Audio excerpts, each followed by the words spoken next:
you have a hope to write another book about a Motorhead drummer, and that would be Mikkey Dee and his time with Motorhead. He was with the band half of its life. He was one of the longest serving members of the band.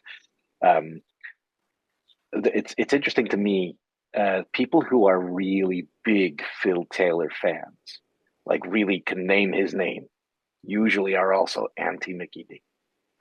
Um, and I find that quite amusing that, Mikkey Dee was good enough for Lemmy, but he's not good enough for you, the fan, right? He's a fantastic drummer, Mikkey Dee. It's absolutely on another planet. He really is great. And Yeah, but maybe part of the issue is that when he joined the band, he said, I don't want to be filthy. I am me, right? So, yeah, totally. I mean, why wouldn't you say that?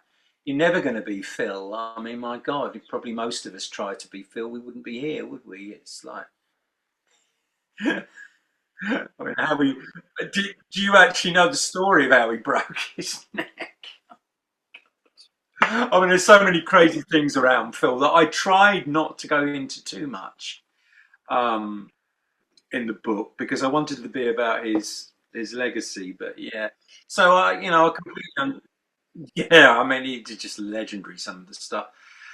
But Mickey, was I can remember when he joined, and again, I mean, I don't know where this information came from, but he was practicing something like 8 hours a day, and that is serious on the drums. It really is. I mean, the physical fitness to do that level of playing and that intense, you've got to be super fit. And I think he was with King Diamond at the time. And I think the audition came up to do the Motorhead thing, and he just practiced intensely, and you can hear it in his playing. It is solid as rock, absolutely brilliant. And I think he did one song on March or Die. I mean, Tommy Aldrich, yes, did most of it, but he didn't want to. For some reason, he didn't want credit for it at all. Yeah, he's played with Ozzy and all sorts of big names. He's like this American session drummer who plays for all great stuff. Oh, this is a wicked drummer, but he just didn't want that one credited to his name. God knows what happened there. But Mickey did one song, and obviously Lemmy liked him, and I am a massive fan of everything past March or Die. I think the albums are fantastic, and I think they got better and better and better. And I really embraced the new sound. I mean, it was a really clever move from Lemmy to capture that more modern metal sound. And I think if he didn't, I don't know whether he would have got so many newer and younger fans. I'm sure, the legacy would have cut through in the end, but he was sharp as anything, old Lemmy. For like all of us, he wasn't perfect, far from it. But he certainly knew what he was doing, and that was clear. Those the albums that he released, and ending up playing Glastonbury, which I always thought was a bit odd, but I did get it. On the year he died, I think that was like a massive moment for Motorhead to get on that level of international stage. What was, uh, well, how the hell did he pull that off? Yeah, yeah, yeah, that late in the career, I mean, you look at the last couple of albums, and they were absolute bangers. They weren't just churning out, um, cookie cutter stuff. They were still making really rock solid music. I completely agree, and I think that if you can get over the sort of classic lineup of Filthy, Eddie, and Lemmy. I think if you can get past that, you'll be opening a door to a lot of real gems. Because I've seen Motorhead quite a few times with Mickey, and uh, absolutely awestruck by his playing. I mean, he makes it look effortless, and all I would say is if you have any doubts, get a pair of drumsticks and have a go yourself. Because, yeah, exactly. Try it, and you'll soon find out that that is no mean feat. And the fact that he joined the Scorpions soon after, another monster in the metal canon. That they're not going to employ any old piece of rubbish off the streets, are they? You know, he's an absolute legend. And he's off touring now, isn't he? Touring a Motorhead thing. And that seems to be going really well from what I can see of the pictures keep popping up on his page. So yes, I would really like to write about him. I'd love to talk to him about it as well, I think, really, and see what he thinks, because the fact that he's actually alive, I think, puts a whole different spin on it. You're so very easy to talk to. It makes it tough to kind of think of being an interviewer when you already know what the next question's going to be and you lead me right to it. Um, it's a tough one. I could just let you talk all night because you know exactly where I want to go with what I'd like to get from you. So we were talking about Mikkey Dee, and we were talking about the fact that he's still alive. So I mean, as an author, that's got to be really tough because you want primary sources. You would really love to get to Mikkey Dee. You'd love to be able to hear directly from him. Um, how do you prepare for that? I mean, I won't ask you if you think you might be able to. Let's pretend you have a contact and you're able to get a hold of him. How do you prepare for that? How do you think you can get the most of the limited time you would have with him to make it meaningful? Well, certainly you'd need to want to, well, do what you've done today, really, I guess, in thinking about what questions you actually want to ask and what you want to know. With also some flexibility of letting it sort of head in the direction that it could do, because you can perhaps go along and be quite objective about these things and think, well, I want those answers to that questions. Well, I don't think life works like that with real people, does it? So I think for me personally, knowing what I'm like, I would probably go with some semblance of ideas of some questions in advance. Um, Pose those and then let them follow their own trajectory. I mean, pretty much what you've done, like I say, you're very good at pulling the conversation back to where you want. And I think the balance of how you do that is great, because you allow me to waffle on to an extent, but you still draw it in. And it's that same thing with Mickey. If he, obviously with someone like him, he's going to be on a tight schedule. It might even be just a questionnaire. I mean, when I was doing my MA research, I sent out a lot of stuff, including Mike Portnoy and various other people. And the one person who answered back was Thunderstick of Samson's drummer, which was really cool. Right. And they're still going. In fact, he headlined Mearfest recently, Thunderstick. And he was sort of another hero of mine when I was growing up. Great drummer. And it would be the same, I wouldn't mind doing that one as well. Particularly as I've sort of got like a Facebook friend kind of thing with him. It could be interesting, but it's the same thing, I guess you've got to be a bit planned, really, haven't you? Know what you want to ask, allow it to happen and take its trajectory. And then when you finished, it's sort of okay. Well, what do I want to use out of this? Because yes, like you say, it's primary source information. Um, but you're still writing a story effectively, and as objective as perhaps you try to be, that's impossible, I believe. As Mm. much as science would like to tell us that we can be objective as humans, well, unless you've got no feelings or independent thought, then sorry, I disagree with that. I think, your opinion is actually what people like. They want a Mm. bit of individual, a bit of spicy juice in there. So I would go away and put my own spin on it. But the one thing that's certainly important for me is that I don't want to step into the realm of being a critique. I'm not a fan of that, because it goes back to this perfection thing, doesn't it? None of us are perfect. And if all we ever do is pick out each other's faults, that's probably part of the reason why we're in this sort of post-COVID mess, isn't it? Let's just sort of accept that we have ego and all these other things and kind of just go, okay, well, Mickey is this, this, and this. He said that.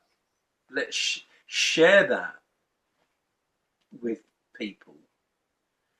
And I think that's how I'd approach it, really. And it's certainly what I did with Thunderstick.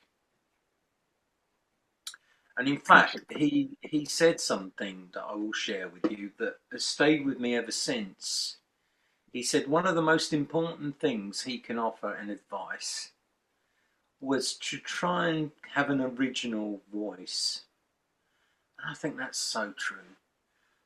And I certainly, I don't know so much now in the drumming community. I think we're past that phase. You certainly see it in most instruments. It sort of goes through this phase where you try and cram as many notes as you possibly can into as short a space as possible.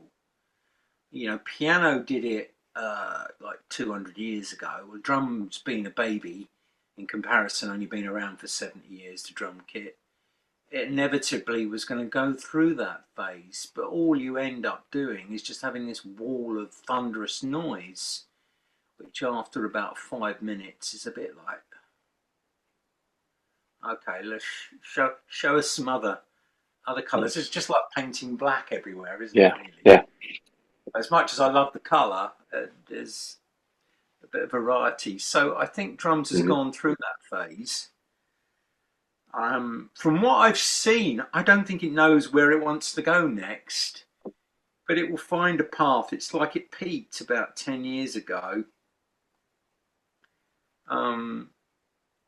So I think Thunderstick hit the nail on the head there. Originality. Find your voice.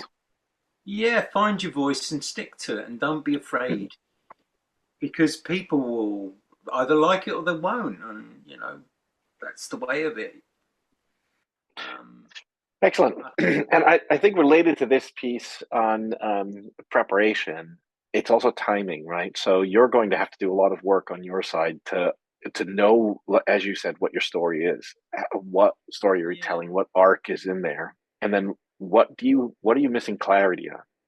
So maybe it's a simple survey, but you still, or like you say, maybe you're just passing him some questions and he's responding by text, which is not the best way to do it, but it's better than nothing.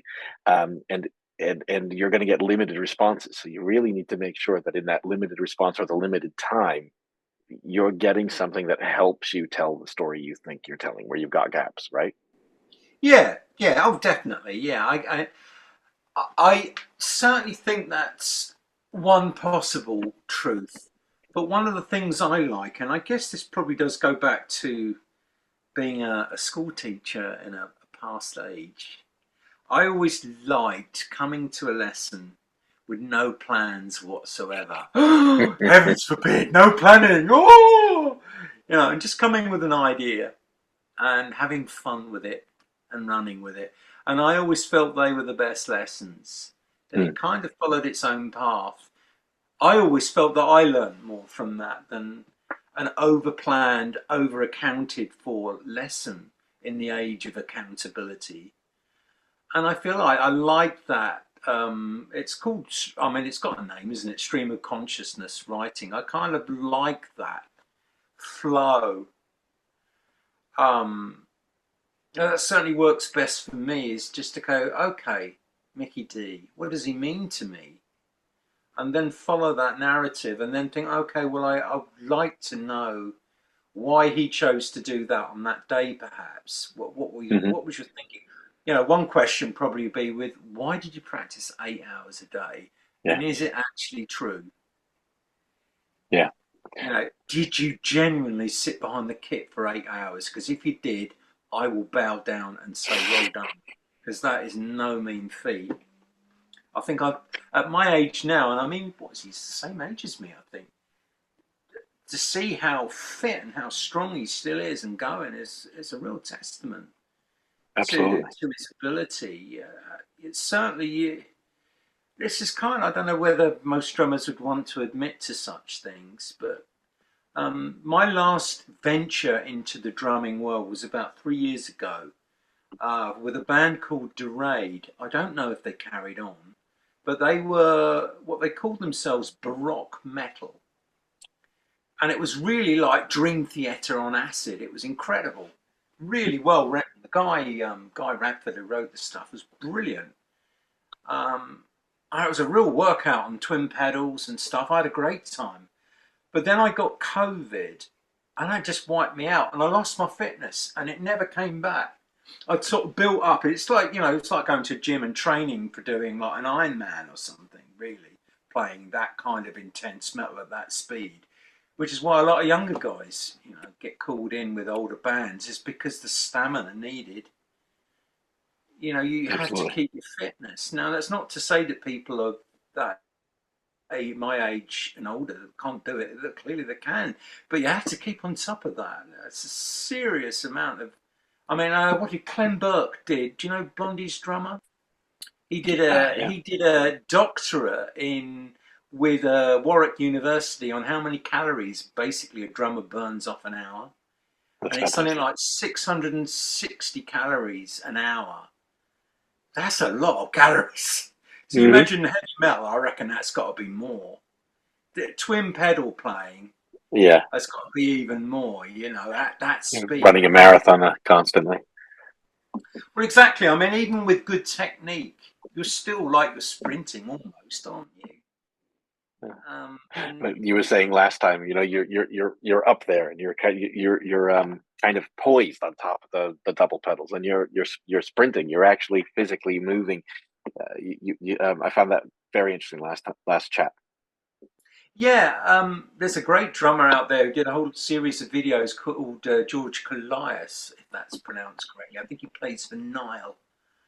Uh, it's just amazing to watch him. And I think he is actually pretty musical with the whole thing, which is why I liked him. It worked in the kind of metal he played. It was really solid. You could almost reach out and grab the sound that he created with the band. But, I don't think I could do it for very long.